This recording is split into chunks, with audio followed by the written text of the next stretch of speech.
A Northern Kentucky lawmaker wants all tobacco use banned on every K-12 public school campus in the Commonwealth, and that goes for e-cigarettes too.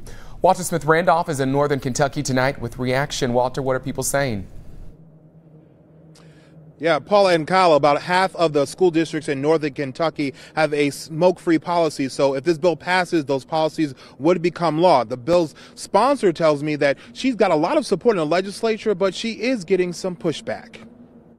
Newport Independent Schools has been smoke-free, including e-cigarettes, for 2 years. Superintendent Kelly Middleton, a former health teacher, says you have to lead by example. Kids will also, they'll watch adults. You know, if you got your adults smoking and they know that they're smoking, it also says maybe I can smoke too. Vaping and e-cigarettes are also an issue in schools. Students are using small vaping devices to conceal the smoking. Every time we come up with something, they come up with a way to try to sneak around it, and people produce something that makes it harder for us to catch. So love that.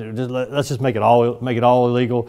And it's easy to, as an administrator, say we don't want to see any of it. That's exactly what Kentucky House Bill 11 does. It bans tobacco products, including e-cigarettes, at K-12 public school campuses. That includes after-school activities and sporting events. Most folks who smoke cigarettes, about 9 out of 10 of those folks started smoking before the age of 18.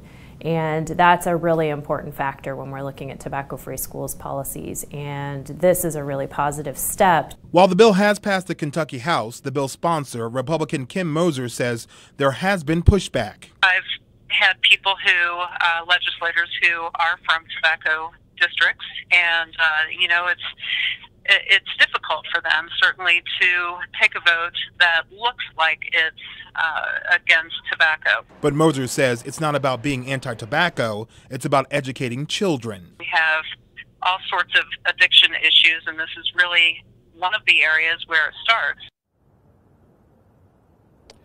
Moser tells me she's added some amendments to this bill to ease it through. That includes an opt-out measure which would allow local school districts to take a vote if they don't want to enforce this law. Kyle? All right, Walter, thank you so much. The Kentucky legislature is only in session for 2 more days, and this bill still needs to pass the Senate before it could become law.